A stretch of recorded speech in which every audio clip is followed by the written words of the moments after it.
Assalamualaikum warahmatullahi wabarakatuh. Selamat datang kembali di mata kuliah basis data. Pada kesempatan kali ini kita akan membahas mengenai dasar-dasar di dalam MySQL.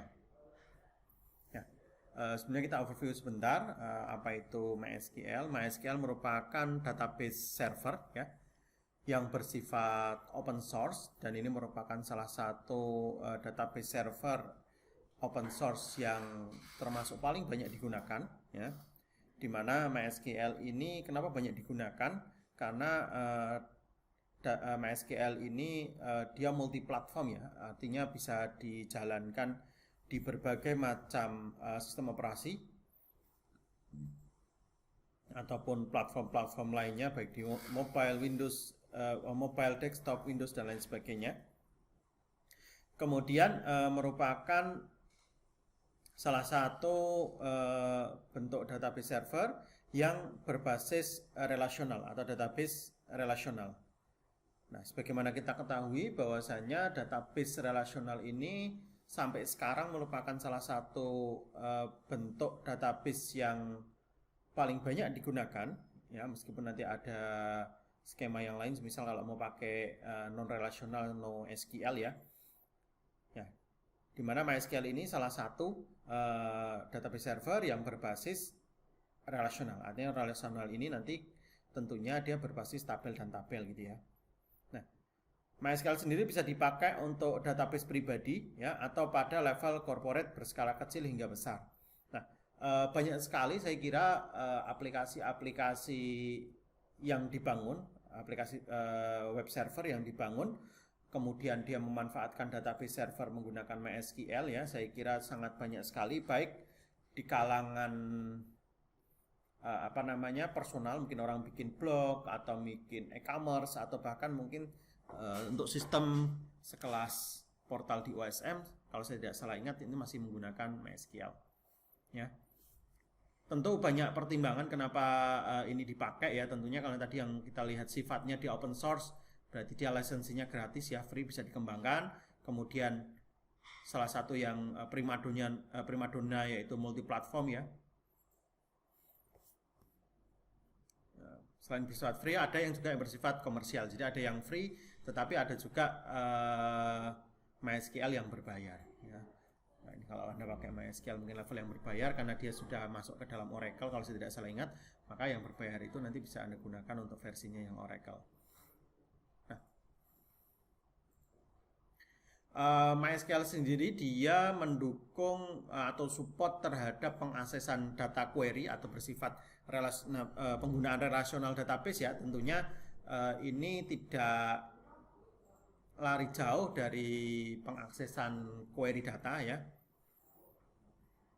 Semisal kalau Anda lihat ilustrasi gambar di layar, yaitu permintaan berupa pernyataan sebenarnya select bintang from bintang. Jadi ini client server gitu ya. Jadi kalau kita sebenarnya melakukan request ke server, misal ini komputer kita, client gitu ya, representasinya nanti bisa menggunakan browser.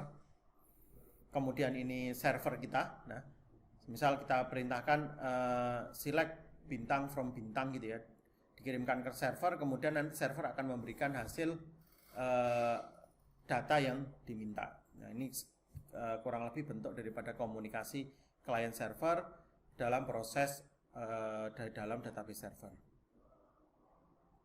Nah, MySQL sendiri menggunakan bahasa SQL ya, atau Structured Query Language.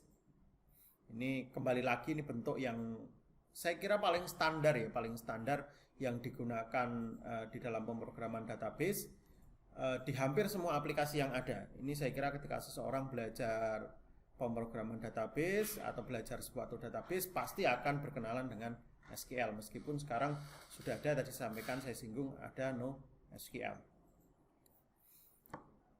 Nah, karena MySQL ini fokusnya ke SQL, maka kita belum bahas dulu untuk NoSQL, mungkin nanti di pertemuan selanjutnya ya.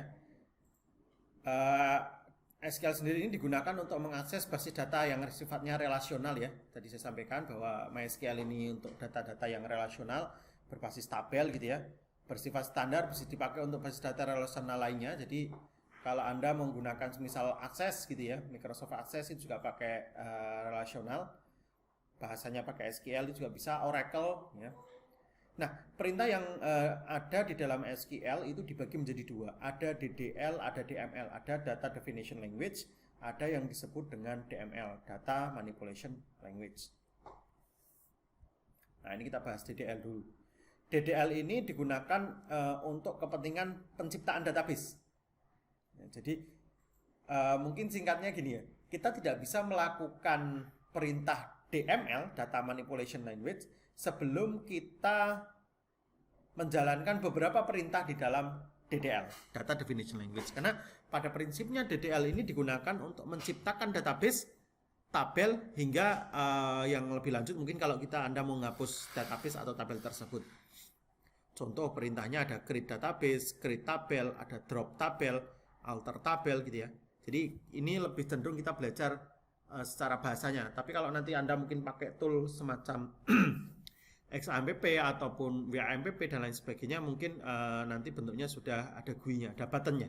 Tinggal klik-klik gitu ya. Tetapi paling tidak teman-teman juga harus paham kira-kira apa sih perintah dasar yang digunakan untuk create suatu database ataupun create tabel. Nah, selanjutnya DML. Kalau dilihat dari definisinya, tentu proses DML ini akan kita lakukan kalau struktur database dan tabelnya itu sudah ada ya.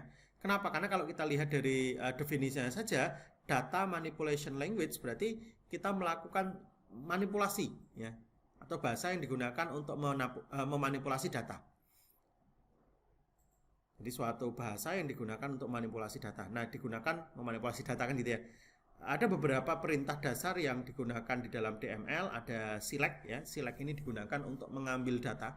Jadi kalau kita sudah punya data yang dalam bentuk tabel gitu ya, kemudian kita mau menampilkan beberapa data saja, kita bisa gunakan perintah select atau select bintang gitu ya kalau mau menampilkan semua data. Kemudian delete ini digunakan untuk menghapus data ya.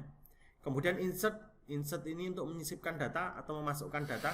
Ini kita menggunakan perintah insert. Kemudian kalau data yang sudah kita masukkan mau kita ubah, kita bisa gunakan perintah update. Ini untuk updating data. Nah, kemudian di dalam database server kita akan mengenal istilah yang namanya root. Mungkin nanti kalau Anda pakai yang biasa pakai Linux dan lain sebagainya, ada root. Di atasnya lagi ada super root. Root itu akar gitu ya. Root itu pemakaian dengan wewenang paling tinggi dan digunakan untuk sysadmin atau admin sistem. Ya, jadi kalau di dalam database ada yang namanya root system. Root system ini digunakan di level tertinggi dalam manajemen ataupun pengaksesan ataupun pembagian hak akses terhadap database ya, ini root. Nah, ini kita belajar bagaimana cara masuk ke dalam MySQL ya dengan menggunakan command prompt ya. Jadi Pak, kenapa nggak langsung pakai GUI saja? Tujuannya adalah supaya teman-teman tahu bagaimana cara masuk ke dalam sistem database ketika teman-teman mungkin tidak punya cPanel, tidak punya phpMyAdmin dan lain sebagainya. Nah, di sini untuk masuk di dalam MySQL atau ke dalam klien MySQL, kita butuh mengetikkan perintah MySQL menu root. Main P ini ya, boleh.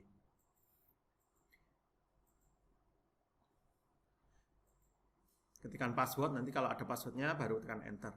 Nah, untuk mengakses perintah ini ditulis di mana, Pak?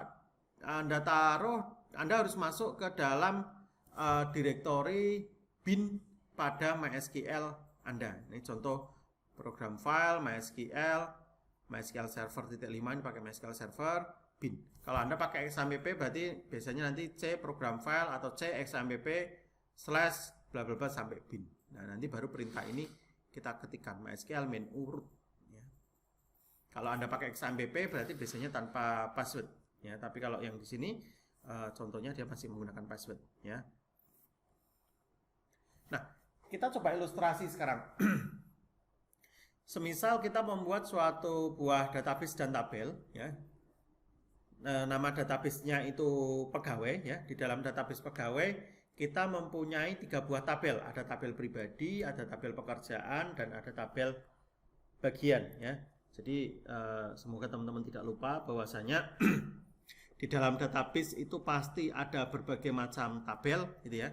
Nah, di sini tabel pribadi punya beberapa field, ada NIP, nama, tanggal lahir, seks ini jenis kelamin ya, alamat dan kota. Sedangkan untuk tabel pekerjaan dia punya NIP, tanggal masuk, kode bagian, dan gaji. Nah, kemudian di tabel bagian dia punya field kode barang sama nama, kode bagian sama nama bagian.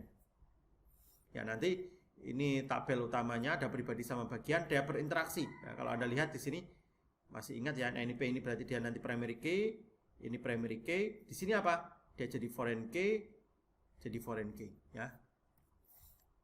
Nah, maka untuk membuat database ini kita tinggal ketikkan saja pada kalau sudah sukses masuk tadi ya MySQL, langsung ketikkan saja create database pegawai, enter, maka selesai. Maka Anda perintah query OK, one row affected. Artinya kita sudah selesai membuat satu buah database dengan menggunakan perintah create. Nah, kalau Anda menggunakan command prompt, maka Anda wajib mengetikkan ini use pegawai. Apa itu use pegawai? Use pegawai ini digunakan untuk pointer kita supaya kita fokus kepada database pegawai. Jadi, semisal di MySQL kita sudah bikin 5 database. Ada database pegawai, ada database semisal sistem akademik, ada sistem kepegawaian dan lain sebagainya. Maka ketika kita katakan punya 5 database ini, kalau kita mau fokus di salah satu database secara intens, maka kita butuh perintah use untuk masuk ke dalam database tersebut ya. Use pegawai titik koma. Nah, maka kalau kita sudah masuk use pegawai, maka segala sesuatu aktivitas yang kita lakukan nanti akan terjadi atau dilakukan atau dieksekusi pada database pegawai. Nah, contoh di sini saya mengetikkan perintah DDL untuk membuat suatu tabel, create tabel pribadi ya. Kemudian di sini apa isinya tabel pribadi? NIP, tipe datanya char, lebarnya 5. Dia not null dan dia sebagai primary key. Kemudian ada nama, field nama, tipenya varchar, lebarnya 35, not null. Not null itu berarti tidak kosong gitu ya. Tanggal lahir, tipenya date, sex, dia pakai enum, isinya P atau W, pria wanita gitu ya. Kemudian alamat, varchar, terakhir fieldnya adalah kota, tipenya varchar 15. Dan setiap field itu dipisahkan dengan koma. Ya, ini contoh seperti ini. Maka ketika perintah ini saya tulis, karena tadi di awal saya menggunakan use pegawai, maka seluruh perintah ini terjadi di tabel pegawai. Ya, jadi tabel pribadi ini akan dibuat dan akan tersimpan pada database pegawai. Nah, ini penjelasannya. Char itu ya, di pertemuan kemarin materinya saya kira sudah ada untuk tipe data teks ya, dengan maksimal karakter sampai 255 ya, setara 1 SMS ya. Sedangkan varchar teks yang maksimal 25 karakter dan bersifat variabel. Ini varchar. Kemudian kalau teks ini ya, tipenya teks, panjangnya sampai 65.000. Biasanya kalau komen yang memungkinkan Anda harus ngetik panjang gitu ya. Ini teks. Kemudian ini beberapa penjelasan tipe data yang berhubungan dengan bilangan. Jadi kalau kita berbicara dengan tipe data, sekali lagi ya, kita ulas sedikit. Tipe data itu mungkin Anda bisa bagi jadi 3. Nanti Anda bisa pilih kategori string karakter ya, seperti char, varchar, dan lain sebagainya. Kemudian yang kedua adalah bilangan ya. Anda bisa gunakan tiny integer, small integer, big integer, atau integer saja itu yang paling umum. Float, double untuk desimal ya, desimal gitu, bilangan pecahan. Atau date, tanggal, bisa date or time ya, bisa date, years, dan lain sebagainya. Ini untuk tipe data kategori bilangan ya. Ada tiny integer yang paling kecil, kalau mau besar lagi bisa small integer, yang standar itu integer. Kemudian ada big integer kalau coverage datanya besar gitu ya, float, dan lain sebagainya. Terakhir date or time ya, tadi ada tanggal, date, time, waktu. Kemudian enum, ini tipe data yang isinya sudah kita tentukan. Kayak tadi semisal kita sudah tentukan bahwa untuk field sex untuk jenis kelamin ini, dia hanya bisa diisi oleh P dan W. Selain kedua ini, dia akan ditolak, ya. Ini enum. Kemudian boolean ini biasanya bersifat hanya opsional 0, 1 atau true or false, ya. Nah, kalau tadi kita sudah belajar satu bentuk DDL, ya, create tabel. Sekarang ini bentuk DML, yaitu data manipulation language. Kita contohnya menggunakan perintah insert. Nah, penambahan data dapat dilakukan dengan menggunakan pernyataan insert. Nah, pernyataan insert ini rumus dasarnya adalah insert into. Insert spasi into spasi nama tabel, ya, diikuti nama tabel. Nama artinya apa? Saya memasukkan sesuatu data ke tabel mana. Baru di dalam kurung nanti diikuti dengan nama field. Bisa komplit, bisa sesuai dengan yang Anda inginkan. Nama fieldnya disampaikan, kemudian kurung tutup, values, baru nilainya. Contoh, insert into pribadi, saya memasukkan ke tabel pribadi kemana saja, field name, nama, tanggal lahir, seks, alamat, kota, value-nya apa? Seperti ini. 1, 2, 3, 4, 5, Hamzah Santuri, dan seterusnya. Alamat, P, dan seterusnya. Nah, ini penambahan data. Nah, sedangkan untuk ini kalau semuanya, berarti kalau nanti ada juga yang menggunakan seperti ini, select into nama tabel, ininya tidak disebutkan, langsung values, dengan catatan jumlah fieldnya harus sesuai, jumlah isian datanya harus sama dengan jumlah fieldnya. Jadi kalau fieldnya ada 10, maka di sini nggak boleh kurang dari 10, nggak boleh lebih dari 10. Ya, ini salah satu trik untuk memasukkan data. Kemudian yang kedua, perintah DML yang kedua yaitu select. Nah, select ini saya yakin adalah bentuk DML yang paling banyak dipakai. Karena kalau kita nanti sudah membuat suatu aplikasi, datanya sudah tersimpan di dalam database, maka disinilah letak suatu aplikasi itu akan dimainkan. Tergantung ketika kita mau membutuhkan data atau informasi, data apa yang mau ditampilkan. Contoh gini, kalau kita berbicara mengenai data nilai, atau data nilai lah paling gampang. Data nilai itu kalau yang ditampil di mahasiswa, select, nilainya bisa muncul, ya. Oh, nilainya mata kuliah ini saja untuk mahasiswa A. Jadi kalau si Agus itu buka KHS-nya, maka yang akan muncul hanya nilainya si Agus. Nah, itu salah satu manipulasinya menggunakan select. Kalau yang buka itu adalah Pak Udin sebagai dosen wali semisal, Pak Udin bisa ngecek seluruh nilai mahasiswa yang di perwalian atau dosen mata kuliah, maka saya bisa ngecek seluruh mahasiswa yang ikut mata kuliah saya. Nah, itu menggunakan perintah select. Tentu nanti ditambah dengan beberapa perintah yang lain semacam join dan lain sebagainya.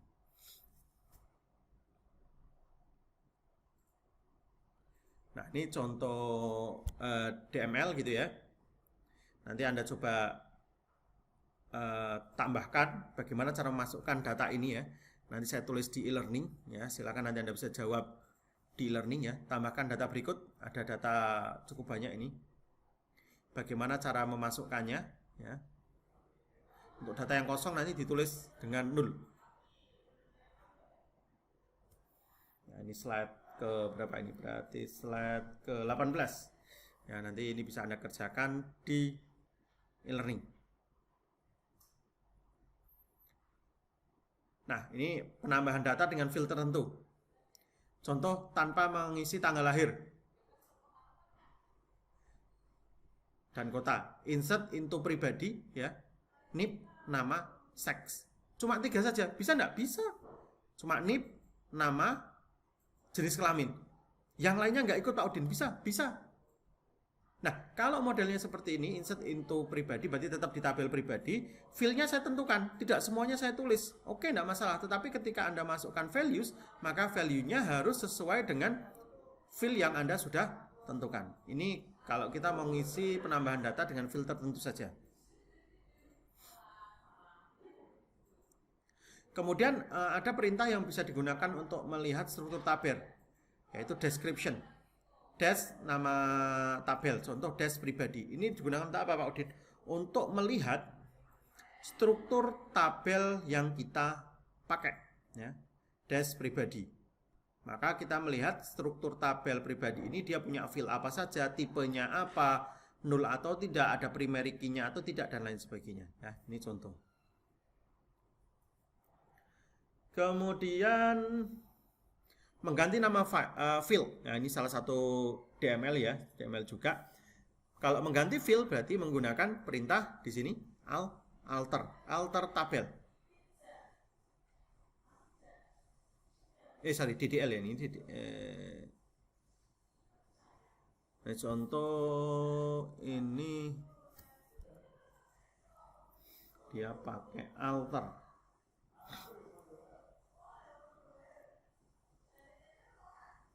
Jadi DDL ya. Ini salah satu DDL, alter.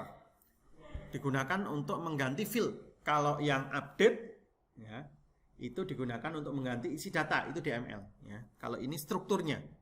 Contoh alter tabel pribadi, jadi dia mau melakukan updating di tabel pribadi, yang mau diganti apa? Change sex menjadi kelamin ya. Kita mau mengubah field sex ya menjadi kelamin.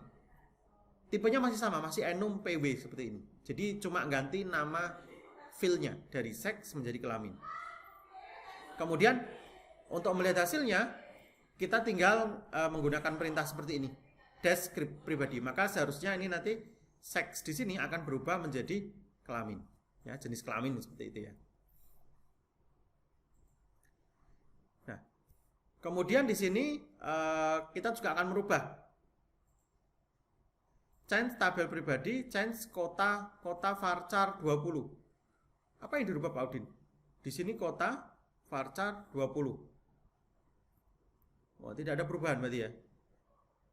Masih sama berarti ini. Berubah masih sama. Kota, nama fieldnya masih sama.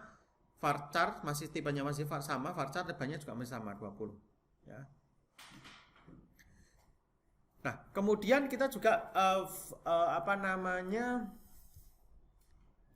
di dalam DDL untuk perintah alter ini kita juga bisa menambahkan default. Default itu apa ya bahasa kasarnya, default atau bahasa paling mudah default itu ya settingan asal gitu ya. Default pada struktur tabel digunakan untuk memberikan nilai bawaan pada suatu field kalau nilai bersangkutan tidak dimasukkan. Jadi gini, default itu salah satu bentuk antisipatif ketika kolom yang kita sediakan itu tidak diisi. Ya.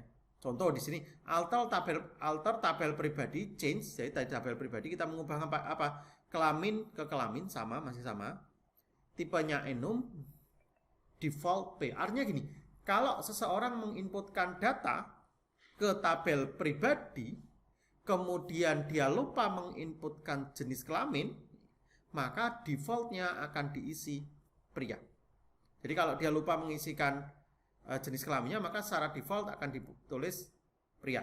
Tentu case-case default seperti ini tidak semuanya bisa ini ya, kita pukul rata. Tentu harus dipertimbangkan. Semisal kalau orang lupa ngambil, misal mungkin berlangganan gitu ya, orang bayar TV berlangganan, defaultnya apa? Defaultnya itu biasanya plus apa ya? Mungkin langganan internet. Nah, saya mau langganan internet, defaultnya itu adalah berlangganan TV berbayar juga. Biasanya seperti itu. Ya, ini sedikit trik katanya, trik marketing. Maka ketika user lupa, oh saya tidak butuh nih TV berbayar, tidak usah. Ini jebakan kadang-kadang ya. Kadang-kadang saya pernah menemukan seperti itu. Intinya default itu kita berikan untuk mengantisipasi ketika kita lupa memberikan nilai. Oke, kalau tadi menggunakan perintah alter untuk DDL dalam mengubah field data, maka yang ini adalah update digunakan untuk mengubah isi data. Mengubah isi data ya, ini bentuk dari DML. Perintah update bentuk dasarnya gini, update nama tabel, set nama field nilainya apa, koma nama field namanya apa, where nama field sama dengan nilai. Nah, ini agak panjang. Contoh mengubah Udin menjadi Udinsah. Update pribadi set ya. Jadi saya mau ngupdate dari tabel pribadi, yang saya set apa? Namanya. Udinsa. Saya mau ganti data di tabel pribadi untuk file nama menjadi Udinsa. Untuk apa? Pada siapa yang khususnya yang data yang mau diubah? Ini penting ya. Where NIP sama dengan 1, 2, 3, 4, 6. Jadi kalau dalam kasus ini yang diubah menjadi Udinsa itu adalah karyawan yang NIP-nya 1, 2, 3, 4, 6. Kalau where ini tidak Anda sebutkan, maka seluruh data yang ada di tabel tersebut namanya akan berubah menjadi Udinsa. Ya. Jadi penting menambahkan where seperti ini supaya yang diubah itu tepat. Nah, hal ini juga senada ketika Anda menggunakan perintah delete. Perintah delete sama persis seperti update skemanya untuk mengupdate data. Delete from nama tabel where nama field sama dengan nilai. Kalau di sini delete from pribadi where NIP sama dengan 1, 2, 3, 5, 5. Berarti saya ingin menghapus data yang berada di tabel pribadi yang NIP-nya sama dengan 1, 2, 3, 5, 5. Kalau where NIP ini Anda hapus langsung delete from pribadi titik koma, maka seluruh data yang ada di tabel pribadi akan hilang. Nah, selanjutnya drop tabel. Drop tabel ini perintah yang tidak saya rekomendasikan untuk digunakan ya, karena kalau Anda menggunakan drop tabel maka akan hilang tabelnya. Akan hilang apa nih Pak Udin? Yang hilang bukan hanya datanya, tetapi semua, baik data, file atau tabel itu sendiri. Ya, jadi drop tabel digunakan untuk menghapus tabel seakar-akarnya. Nah, ini beberapa operator spesial ya, yang tambahan saja yang bisa Anda gunakan ketika Anda bermain dengan MySQL. Ada namanya Bitwin. Bitwin ini biasanya dipakai setelah perintah where. Ya, ada Bitwin, is null, like, in, exist, distinct, group by. Contoh ini Bitwin. Select bintang from mahasiswa where IPK between 2.00 and 3.00. Nah, dalam kasus ini berarti saya mau menampilkan data mahasiswa di mana IPK-nya antara 2 sampai 3. Berarti yang IPK-nya di bawah 2 dan di atas 3 tidak saya tampilkan.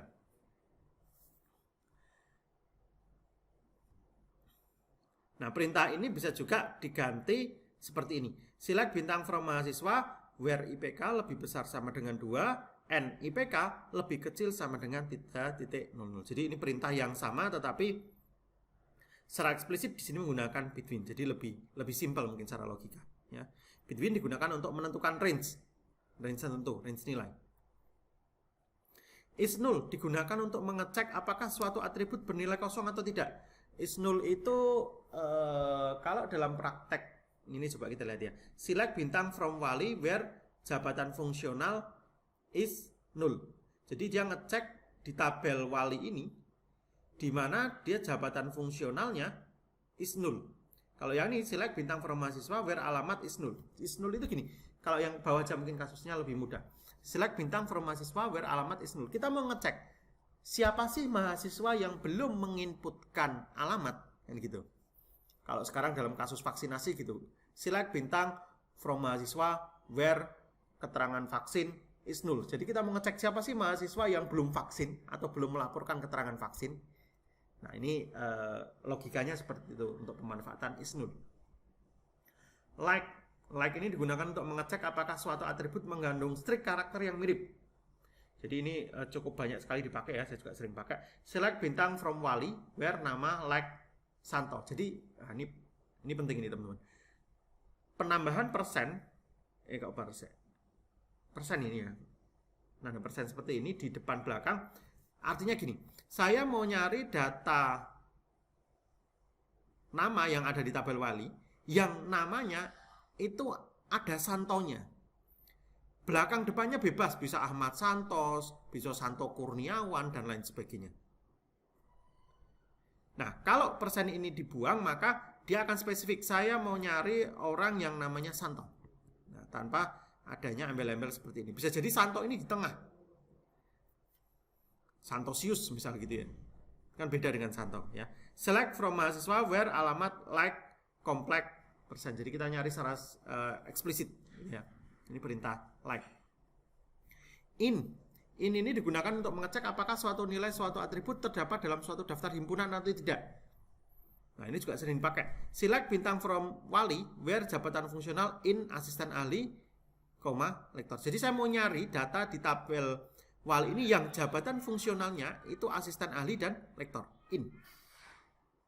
Sama halnya kayak gini. Select bintang from mahasiswa where IPK in 2.0, 25, 30, 35. Jadi saya mau nyari data mahasiswa yang IPK-nya 2 tepat, 2,5, 3,0 dan 3,5. Secara eksplisit harus tepat IPK-nya di angka-angka tersebut. Ini perintah in. Jadi in ini sama seperti like tetapi untuk data yang sifatnya jamak. Banyak ya secara bersamaan kita mau nyari data orang yang punya nilai yang sudah kita tentukan. Itu in. Axis ini digunakan untuk mengecek apakah suatu atribut memiliki nilai. Contoh select bintang from wali where jabatan exist. Ada nilainya nggak di jabatan fungsional ini? Sama halnya seperti ini. Select bintang from mahasiswa where alamat exist. Ini ngecek ya, apakah atribut tersebut punya nilai atau tidak. Terakhir, ini kayaknya terakhir. Oh, masih ada grup B. Distinct digunakan untuk menghilangkan duplikasi saat menampilkan data. Nah, kadang-kadang kalau kita nyari di query database dan lain sebagainya terdapat beberapa duplikasi. Contoh. Nah, kita bisa gunakan perintah distinct ini untuk menghilangkan duplikasi. Contoh select distinct jabatan fungsional from wali. Maka saya ingin mencari di tabel wali ini jabatan fungsional yang terdata di situ apa saja. Misal ada 100 data, ada yang atau nilai lah gampang. Select distinct nilai from nilai mahasiswa. Jadi saya mau cari nilai secara eksplisit. Kalau ada nilai yang kembar, diambil satu saja.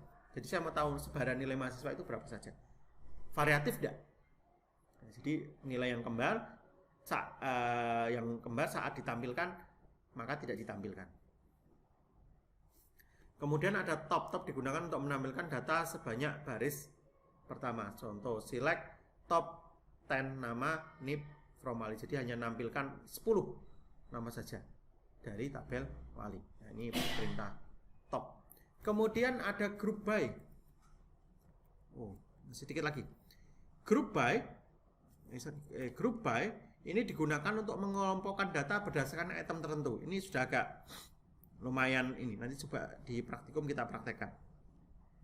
Select kode barang, sum stock from barang group by kode barang. Jadi saya mau menampilkan kode barang.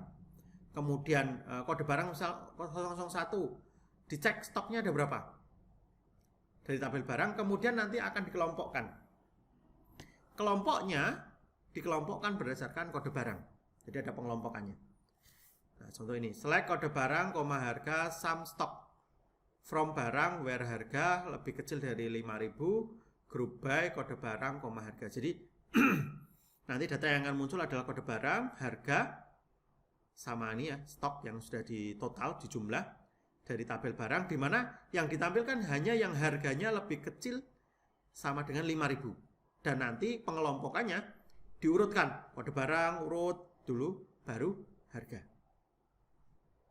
Nah, group by ini berbeda dengan having. Kalau having digunakan untuk memfilter baris-baris hasil dari pengelompokan. Ini having, nanti ada having by dan lain sebagainya. Select kode barang, harga, sum stock from barang, group by, kode barang, having, sum stock, dan sebagainya. Nah, ini saya kira nanti kita bisa bahas lagi di penjelasan yang lebih detail ya. Kalau ini group by nanti lawannya ada having. Kemudian selain itu juga ada operator matematik ya. Operator matematik itu standar adalah sama dengan, lebih kecil sama dengan, lebih besar sama dengan, dan not equal to. Terakhir agregat ya, cukup banyak nih materi hari ini.